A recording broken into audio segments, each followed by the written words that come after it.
Hello students, हमने previous video में जो आपको 6th क्लास का मैथ्स की बुक थी उसमें फर्स्ट बी तक हमने कंप्लीट करा दिया है।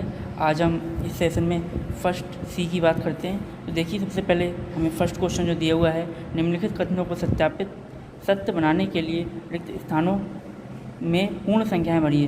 तो ये हमें फर्स्ट क्वेश्चन जो दिया हुआ है, तो इसे इस प्रकार सॉल्व करेंगे। देखिए, हमने फर्स्ट क्वेश्चन यहाँ नोट कर लिया है कॉपी में, और यहाँ पर 89557 नोट है और उसकी मल्टीप्लाई 0 से हुई है। तो अगर हम किसी भी संख्या की 0 से गुणा करते हैं तो पूरी संख्या 0 आ जाती है। यही आपका आंसर है। सेकंड क्वेश्चन देखिए, बुक में आप देख सकते हैं। सेकंड क्वेश्चन जो आपका दिया हुआ है 1675 और गुणा में जो है 45 से इसकी गुणा करनी है। तो 45 लिखा हुआ है और फिर फिलिंग द ब्लैंक्स है, ये हमें फिल करना है। इस क्वेश्चन को हम देखिए, यहाँ पर 1675 लिखा हुआ है और 45 से उसकी गुणा हुई है। हमें 45 लिखा हुआ है और जो यहाँ पर रिक्त स्थान है उसमें भी ये 1675 यहाँ पर नोट हो जाएगा। ये आपका सेकंड क्वेश्चन हो गया फर्स्ट का। आपको जो थर्ड और फोर्थ और फिफ्थ क्वेश्चन है ये आपको स्वयं हल करने हैं। हम सेकंड क्वेश्चन की बात करते हैं। उपयुक्त क्रम लेकर गुणा कीजिए। हमें यहाँ पर ये नंबर दे रखे हैं और बीच में गुणा का निशान है, तो हमें अपने हिसाब से यहाँ पर क्रम लेना है और फिर गुणा करना है। तो देखिए, इसे इस प्रकार हल करेंगे। हम पहले 2 की इससे गुणा करेंगे 1930 से, और फिर जो हमारा आंसर आएगा उसकी गुणा 50 से करेंगे। तो हमारे पास ये 1,93,000 ये जो आएगा ये हमारा आंसर है। थर्ड क्वेश्चन की देखिए बात करते हैं। थर्ड क्वेश्चन में रिक्त स्थानों की पूर्ति कीजिए। जिस प्रकार हमने फर्स्ट क्वेश्चन किया था उसमें भी इस थर्ड क्वेश्चन में भी यहाँ पर 77 गुणा 46 दिया हुआ है और ये जो है और संख्या लिखी हुई हैं और आगे फिर डैश दिया हुआ है। तो इसे इस प्रकार सॉल्व करेंगे। हमने 76 की गुणा अगर 46 से करोगे तो देखिए, यहाँ पर जो 46 है उसे हमने 77 की गुणा पहले 40 से की है और फिर प्लस का निशान लगाया हुआ है और 77 की गुणा 6 से कर दिए। तो यहाँ पर जो डैश लिखा हुआ था उसमें यहाँ पर 6 फिल हो जाएगा। ये आपका थर्ड क्वेश्चन कंप्लीट होता है। फोर्थ क्वेश्चन देखिए। फोर्थ क्वेश्चन में दिया हुआ है, एक दुकानदार ने 125 टेलीविज़न सेट खरीदे। यदि प्रत्येक टेलीविज़न सेट की कीमत 19,820 रुपये है तो सभी सेटों की कीमत ज्ञात कीजिए। हमें यहाँ पर 125 जो है टेलीविज़न सेट थे किसी दुकानदार ने खरीदे, और एक जो सेट था टेलीविज़न का उसकी कीमत 19,820 रुपये है। तो हमें सभी सेटों की कीमत ज्ञात करनी है। इसे इस प्रकार सॉल्व करेंगे। दुकानदार ने टेलीविज़न खरीदे, 125 सेट खरीदे हुए हैं, ये हमें क्वेश्चन में दिया हुआ है। प्रत्येक टेलीविज़न सेट की कीमत जो है 19,820 रुपये है। तो सभी सेटों की कीमत निकालने के लिए हम जो जितने टेलीविज़न खरीदे हैं 125 खरीदे हैं और एक सेट की कीमत है 19,800, इन दोनों की आपस में मल्टीप्लाई कर देंगे, गुणा कर देंगे, तो ये आपका जो है आ जाएगा। यही इस क्वेश्चन का आंसर है। फिफ्थ क्वेश्चन में देखिए, यहाँ पर ये हुआ है, क्या 2 विषम पूर्ण संख्याओं का गुणन सदैव विषम पूर्ण संख्या होता है? जी हाँ, ये सही है। अगर आप 2 विषम पूर्ण संख्या को गुणन करेंगे तो सदैव विषम पूर्ण संख्या ही होता है। यही इसका आंसर है। आप सिक्स्थ क्वेश्चन देखिए। यहाँ पर दिया हुआ है, एक कार 73 किलोमीटर प्रति घंटे की समान चाल से चल रही है, वह 97 घंटे में कितनी दूरी तय करेगी? हमें ये निकालना है। तो 1 घंटे में जो है वह 73 किलोमीटर चल रही है। तो इसे इस प्रकार सॉल्व करेंगे। कार की चाल जो है वह 73 किलोमीटर प्रति घंटा है, समय हमें दिया हुआ है 97 घंटे और दूरी हमें निकालनी है। तो आपने ये सूत्र जानते होंगे, अगर आप नहीं जानते हो तो इसे याद कर लीजिए। चाल बराबर जो होता है दूरी बटे समय। हमें यहाँ पर चाल भी दे रखी है और समय दे रखा है और दूरी हमें निकालना है। तो हमें जब दूरी निकालनी होगी तो हम ये चाल की गुणा समय से कर देंगे। तो सूत्र जो हमारा इसका दूसरा रूप बन जाएगा, दूरी बराबर हो जाएगा चाल गुणा समय। इसकी इससे मल्टीप्लाई कर देंगे। तो देखिए, चाल हमने 73 दी हुई है तो हमने नोट कर दिया है, और समय हमें 97 दिया हुआ है, ये हमने यहाँ पर नोट कर दिया है। हम 73 की 97 से गुणा करेंगे तो 7,081 आ जाएगा किलोमीटर। यही आपका 6th क्वेश्चन का आंसर है। 7th क्वेश्चन में देखिए, यहाँ हमें दिया हुआ है, हम जानते हैं कि 0 + 0 0 होता है।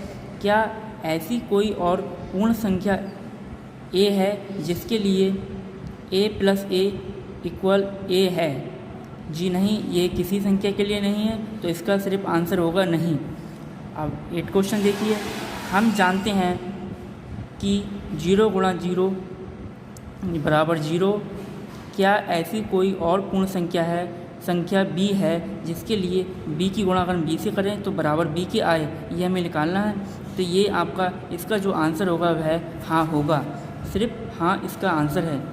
अब 9वें क्वेश्चन की बात करें तो देखिए यहाँ पर एक विद्यालय में 6 कमरों में 45 विद्यार्थी हैं, कुल कितने विद्यार्थी हैं? तो जिस प्रकार हमने जो है आपका चौथा क्वेश्चन किया था, बिल्कुल सेम उसी प्रकार आपको 9वां क्वेश्चन भी करना है। तो देखिए इसे इस प्रकार सॉल्व करेंगे। यहाँ पर एक विद्यालय में 6 कमरों में 45 विद्यार्थी, कुल विद्यार्थियों की संख्या देखिए 6 कमरे हैं और एक कमरे में 45 विद्यार्थी हैं। हमें कुल संख्या निकालनी है तो हम 6 की गुणा 45 से कर देंगे। अगर आप 6 की गुणा 45 से करेंगे तो 270 आएगा आपके पास, यही आपका आंसर है। 10वां क्वेश्चन देखिए, गुणन के गुणा फोर्थ का प्रयोग करते हुए निम्न गुणनफल ज्ञात कीजिए। हमें यहाँ पर 816 दे रखा है और गुणा में 740 दे रखा है, हमें इनकी गुणा करनी है। तो 10वें क्वेश्चन में हमने डायरेक्ट यहाँ पर गुणा कर दिया है, तो ये जो आपका आया है, ये 10वें क्वेश्चन में हमने इन 816 और 740 की गुणा कर दिया है, तो ये जो आपका आया है यही आपका आंसर है। अब जो 11वां क्वेश्चन है वह भी बिल्कुल 10वें क्वेश्चन की तरह ही है, तो आपको 11वां क्वेश्चन स्वयं हल करना है होमवर्क से। अब 12वें क्वेश्चन देखिए। 12वां क्वेश्चन में गुणन के गुणा का प्रयोग करते हुए निम्न में से प्रत्येक का मान ज्ञात कीजिए। हमें यहाँ पर ये गुणा में दे रखी है पहले, फिर प्लस लगाया हुआ है, फिर गुणा में दे रखा है, तो हमें रूल का फॉलो करते हुए ये इसका मान निकालना है। तो देखिए इसे इस प्रकार करेंगे। हमने ये जो फर्स्ट दे रखा है गुणा में, पहले इन दोनों की गुणा कर दी है और प्लस का निशान इसी प्रकार नोट कर दिया है। फिर जो सेकंड गुणा में जो चीज़ दे रखी है हमने उनका गुणा कर दिया है। अब जो चीज़ गुणा में दोनों चीज़ निकल के आ गई हैं और प्लस का निशान लगा हुआ है, अगर हम इसको और इसमें जोड़ देंगे 3944 को 986 में जोड़ देंगे अगर हम, तो 4930, यही आपका फाइनल आंसर है। आपको जो और भी क्वेश्चन दे रखे हैं उसमें भी सेम प्रकार इसी प्रकार आपको करना है। देखिए सेकंड वाले में बीच में प्लस है, जैसे फर्स्ट क्वेश्चन हमने किया है वैसा ही क्वेश्चन है। थर्ड वाले में देखिए प्लस की जगह माइनस आ गया है, तो पहले आप इसकी और इसकी गुणा करेंगे और इसकी और इसकी गुणा करेंगे और फिर जो आपका गुणा करके आएगा उन दोनों को आपस में माइनस कर देंगे। हम बात करते हैं 13वें क्वेश्चन की। यहाँ पे लिखा हुआ है 3 अंकों की अधिकतम संख्या को 4 अंकों की न्यूनतम संख्या से गुणा कीजिए। सबसे पहले हम 3 अंकों की जो बड़ी से बड़ी मीन्स अधिकतम संख्या होती है वो निकालेंगे और 4 अंकों की जो न्यूनतम संख्या होती है वह निकालेंगे और फिर उन दोनों की आपस में गुणा कर देंगे। 13वें क्वेश्चन को इस प्रकार सॉल्व करना है। 3 अंकों की जो अधिकतम संख्या होती है वह आपको पता होगा, अगर हम 2 अंकों की निकालना हो तो 2 बार को 9 लिख देते हैं और 3 अंकों की अगर निकालना हो तो 3 बार 9 लिख देते हैं। हमने यहाँ पर 3 अंकों की अधिकतम निकालना है तो 3 बार 9 लिख दिया है। अब 4 अंकों की न्यूनतम संख्या निकालनी है तो पहले 1 लिखा जाता है, फिर जितने बचते हैं मतलब 3 हमें 0 लिख दिए जाते हैं, क्योंकि हमें 4 अंकों की निकालनी है। तो देखिए 1 2 3 4, ये 4 ही अंक हुए। अब हमसे क्वेश्चन में कह रहा था कि इनका गुणनफल ज्ञात कीजिए, मीन्स 999 की 1000 से गुणा करनी है, तो 1000 की 999 से आप गुणा करेंगे तो आपको ये आंसर प्राप्त होगा, यही इसका आंसर है। अब 14वें क्वेश्चन की बात करें, एक व्यक्ति ने 250 मेज़ खरीदी, यदि प्रत्येक मेज़ की कीमत 1200 रुपये है तो सभी मेज़ों की कीमत ज्ञात कीजिए। हमें यहाँ पर 250 मेज़ खरीदी हैं और प्रत्येक मेज़ की कीमत 1200 रुपये है, सभी मेज़ों की कीमत ज्ञात करनी है। तो जिस प्रकार आपने 4th क्वेश्चन किया था बिल्कुल सेम उसी प्रकार ये 14वां क्वेश्चन है। तो चलिए देखिए इसे इस प्रकार सॉल्व करेंगे। एक व्यक्ति ने मेज़ें खरीदी, 250 मेज़ें खरीदी हैं और एक मेज़ की कीमत जो है वो 1200 रुपये है। हमें कुल मेज़ों की कीमत निकालनी है तो हम 1200 की गुणा 250 से कर देंगे, वो आपका ये 3 लाख रुपये आ जाएगा, यही आपका फाइनल आंसर है।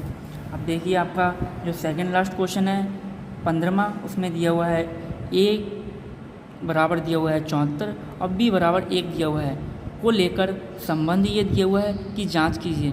हमें करना कुछ नहीं है, केवल जो हमें संबंध ये दे रखा है इसमें ए और बी की वैल्यू रख देंगे हम और दोनों को बराबर दिखा देंगे। तो देखिए इसे इस प्रकार हल कर लेंगे। यहाँ पर हमने पहले ए और बी की वैल्यू जो मान दिया है वह लिख दिया, यहाँ पर संबंध जो था वह हमने लिख दिया है। अब जांच करने के लिए देखिए ए की जगह हम 74 रख देंगे और बी की जगह 1 रख देंगे। ऐसे ही इसमें ए की जगह 74 रखेंगे और माइनस का निशान लगाएंगे और बी की जगह 1 रख देंगे। हम जो राइट हैंड साइड है उसमें भी यही करेंगे। अब हम 74 में 1 जोड़ेंगे तो 75 आ जाएगा और 74 में से 1 घटाएंगे तो 73 आ जाएगा। इसी प्रकार 74 की गुणा अगर हम 74 से करेंगे तो 5476 आ जाएगा और 1 की गुणा अगर हम 1 से करेंगे, अगर ये आपको दिख नहीं रहा होगा तो देख लीजिए, यहाँ पर 74 को में हमने 1 जोड़ दिया है 75 आ गया है, 74 में से 1 माइनस किया तो 73 आ गया है। 74 की गुणा 74 से किए तो 5476 आ गया। 1 की गुणा 1 से करेंगे तो 1 ही आ जाएगा। अब 5476 में से 1 घटाएंगे तो 5475 आ जाएगा और 75 की गुणा 73 से करेंगे तो भी आपके पास 5475 आ जाएगा। हमें यही चीज़ दिखानी थी, जांच करके जो हमारी लेफ़्ट हैंड साइड है और राइट हैंड साइड है ये दोनों बराबर आ गई हैं। ये आपका 15वां क्वेश्चन कंप्लीट हो गया। अब देखिए आपको जो 16वां क्वेश्चन दिया हुआ है उसमें लिखा है ए बराबर हमें 100 दे रखा है के लिए संबंध, ये हमें संबंध दे रखा है, को सत्यापित कीजिए। इस क्वेश्चन में भी कुछ नहीं करना है, केवल जो हमें ए का मान दे रखा है वह संबंध में हमें रख देना है और फिर दोनों साइडों को, लेफ़्ट हैंड साइड को और राइट हैंड साइड को बराबर दिखा देना है। तो देखिए इसे इस प्रकार सॉल्व कर लेंगे। हमने यहाँ पर क्वेश्चन नोट किया है और संबंध को नोट किया है।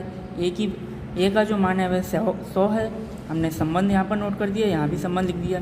अब हम ए की जगह अगर 100 रख देंगे तो 100 गुणा 100 माइनस 1 हो जाएगा। यहाँ पर 100 माइनस 1 और 100 गुणा 100 और प्लस 100 प्लस 1 हो जाएगा। अब हम 100 की गुणा इन सब में आपस में करेंगे तो देखिए यहाँ पर ये आ जाएगा और इसमें से 1 घटाना है तो हमने माइनस 1 लिख दिया है। 100 में से 1 घटाएंगे 99 बचेगा। 100 की 100 से गुणा करेंगे तो हमारे पास 10,000 आ जाएगा और 100 में 1 जोड़ेंगे तो 101 आ जाएगा। इसमें से हम 1 माइनस करेंगे तो हमारे पास ये नंबर आ जाएगा और 99 हमने ऐसे ही नोट कर दिया है। हम 10,000 में 101 जोड़ेंगे तो 10,101 आ जाएगा। 99 की अगर 10,001 से गुणा करेंगे तो ये कि हमने नोट किया है।